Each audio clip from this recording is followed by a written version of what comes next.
Let's be honest about something. Nations rarely make drastic decisions in a vacuum.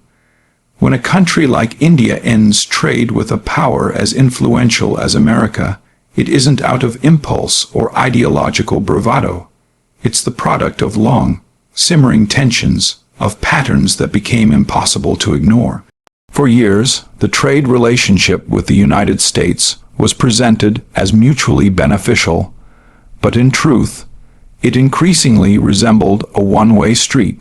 Tariffs, sanctions, and regulatory imbalances painted a clear picture.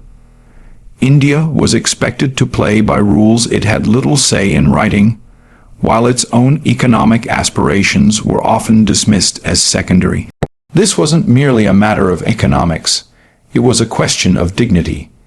Every nation, like every individual, has a threshold, a point at which the cost of compromise outweighs the benefits of compliance.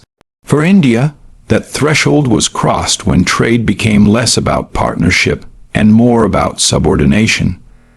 It's important to recognize that sovereignty doesn't only exist on paper.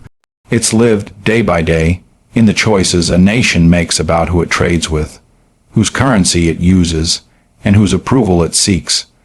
When those choices are consistently constrained, sovereignty erodes.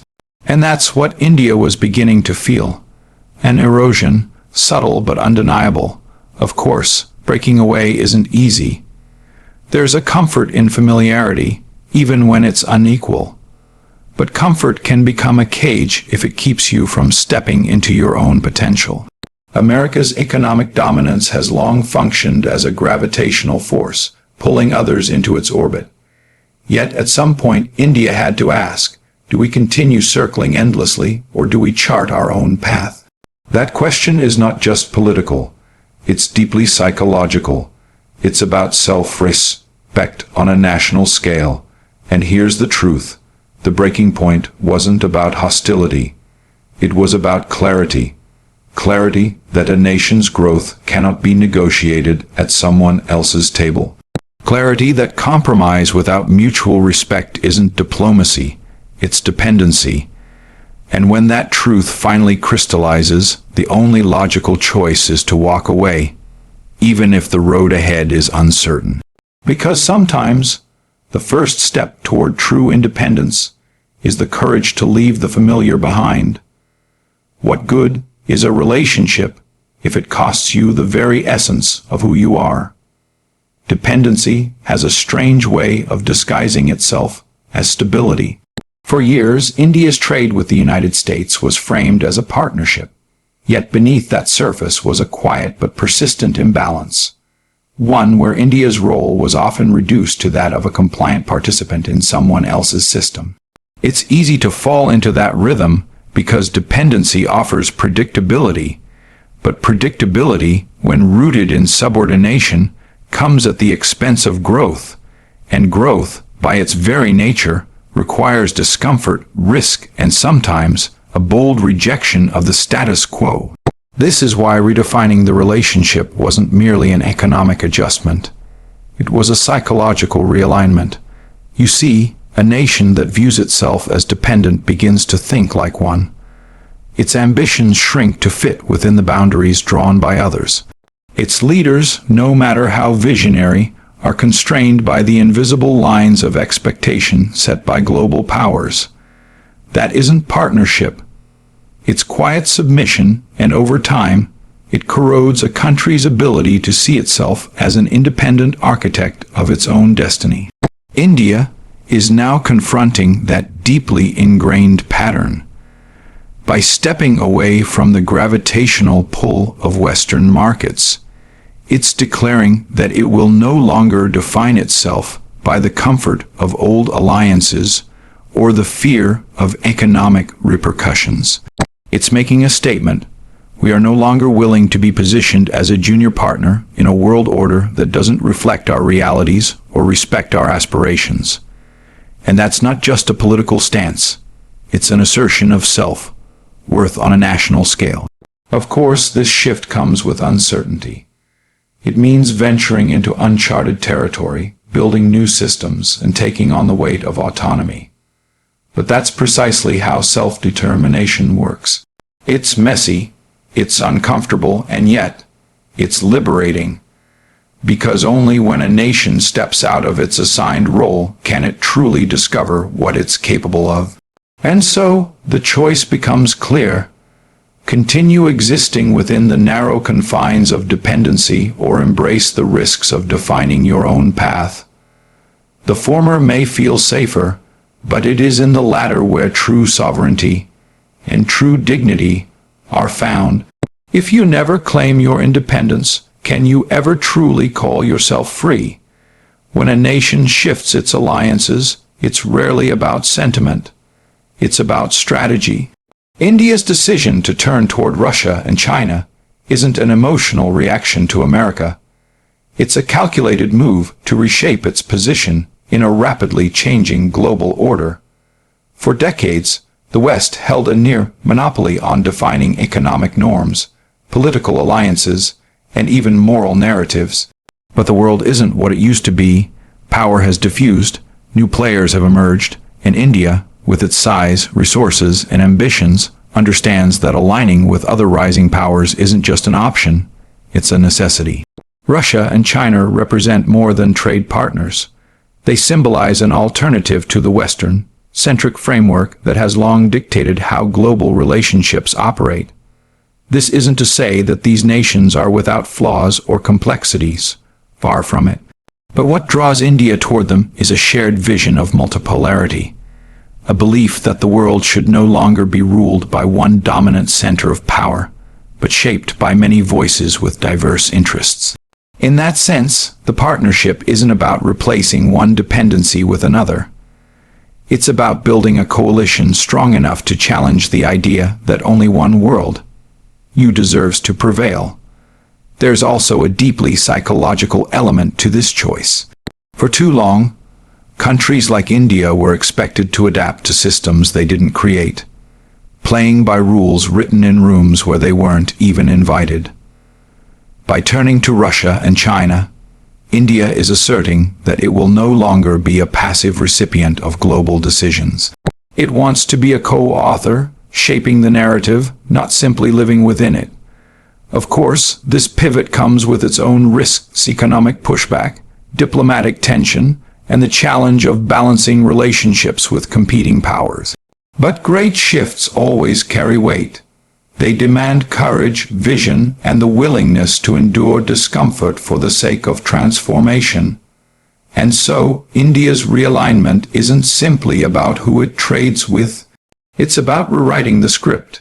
It's about saying, we will not be defined by someone else's framework, because our place in the world is not to follow, but to lead. If you want to change the game, you can't just play by the old rules. You have to build new ones. Money isn't just a tool for trade. It's a declaration of power. For decades, the U.S. dollar has functioned as more than a currency. It has been a mechanism of influence, a silent yet pervasive force that shaped how nations interact, invest, and even think about sovereignty. And that's where the real shift begins. When India decides to settle trade in rupees instead of dollars, it's not just conducting transactions differently. It's reclaiming authority over its own economic narrative. Think about what the dollar represents.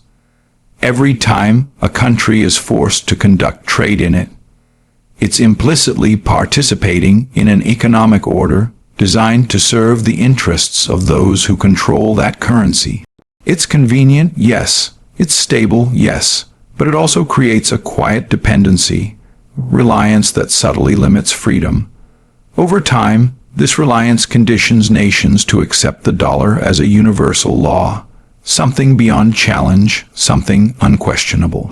And that's precisely why the decision to move beyond it is so revolutionary. India's push for trade in local currencies, especially the rupee, is far more than a technical adjustment. It's a psychological and philosophical assertion that no single nation should hold disproportionate power over global commerce. It's India saying, we will define the terms of our trade. We will create value without surrendering autonomy. And this matters because money, in its deepest sense, is an expression of trust. By prioritizing the rupee, India is investing trust in itself, its systems, its economy, its future. Of course, dismantling entrenched systems isn't easy. The dollar's dominance won't evaporate overnight, and the path forward will be filled with resistance from those who benefit from the status quo. But progress always begins with defiance. Defiance of the idea that things must remain as they are simply because they've always been that way. This is why the so-called rupee revolution isn't merely economic reform. It's a reimagining of what financial sovereignty looks like in a multipolar world. It's India declaring that it won't just participate in global trade, it will help redefine it. And perhaps that's the greater lesson here. If you want true freedom, you cannot rent it in someone else's currency. You have to build it in your own. When a nation like India steps away from America, it doesn't just cause an economic ripple, it shakes a deeply rooted psychological framework. For the West, especially the United States, India's pivot is more than a trade decision. It's a symbolic act of defiance. And that's why the reaction has been so intense. It isn't just about markets or tariffs. It's about power, perception, and control. For decades, the narrative was clear. America was the center, the indispensable partner, the one you couldn't afford to walk away from. That belief wasn't built by accident. It was carefully cultivated through cultural influence, diplomatic pressure, and a steady reinforcement of the idea that alignment with the West was synonymous with progress. But India's decision challenges that mythology. It says, in no uncertain terms, that progress can be achieved on different terms, with different partners, and through a different vision of the future. And that makes people in positions of power deeply uncomfortable. This is where the psychological warfare begins. America cannot afford to appear vulnerable, so the response often comes cloaked in moral narratives, painting defiance as recklessness, framing independence as instability, and implying that leaving the Western fold is inherently dangerous. It's a strategy as old as power itself. If you can't control someone physically, you try to control how they see themselves. You convince them that breaking away isn't bold, it's foolish. But India's choice reflects a deeper understanding that these narratives are tools of influence, not truth. The moment a nation stops internalizing those narratives, the power they hold evaporates. That is what's happening now. India is no longer asking for validation from the very systems that limited its potential. It's no longer defining success by how closely it aligns with the West. Instead, it's writing its own story, and that terrifies those who built their dominance on the assumption that such defiance was impossible. So yes, the backlash will come. It always does when entrenched hierarchies are challenged. But here's the reality. Influence loses its grip the moment you stop believing in it. And that's the lesson. No one can diminish your worth if you refuse to see yourself through their lens. Every great shift carries with it an element of uncertainty, and India's decision to walk this new path is no exception. There's no pretending that breaking away from a deeply entrenched system is simple or without cost. The risks are real: economic turbulence, diplomatic backlash, and the challenge of navigating relationships with nations that don't always share the same values or interests. But that's the nature of transformation. It's uncomfortable, it's unpredictable, and yet it's necessary if you want to move from survival to sovereignty. What makes this moment so significant isn't just the alliances India is building or the systems it's rejecting. It's the mindset that's taking shape. For too long, nations have been conditioned to think that security lies in the familiar, even when the familiar confines them. But safety without growth is just stagnation, and stagnation ultimately erodes strength. By embracing a multipolar vision of the world, India isn't simply reacting to America's dominance.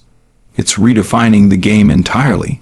It's saying that no single power should dictate the rules for everyone else. That influence should be earned through collaboration, not enforced through fear. This shift also requires something deeper than strategy. It requires patience, resilience, and an unwavering belief in one's own capacity to thrive outside of the old structures. And that's perhaps the hardest part. Because the moment you leave a system that has, for decades, presented itself as the only viable option, you're forced to confront the uncertainty of carving out something entirely new. That's a test not just of policy, but of identity, of who you are as a nation, and what you're willing to endure to become fully self-defined. But if history teaches us anything, it's that real progress is rarely comfortable. The price of autonomy is always steep, yet it is far less costly than the quiet decay of remaining dependent. And so, India stands at a crossroads, not just choosing a new set of partners, but choosing a new way of existing in the world. It's a reminder to all of us. The road to real freedom is rarely the easiest one, but it is always the one worth taking. If the path ahead scares you, that's often how you know it's the right one.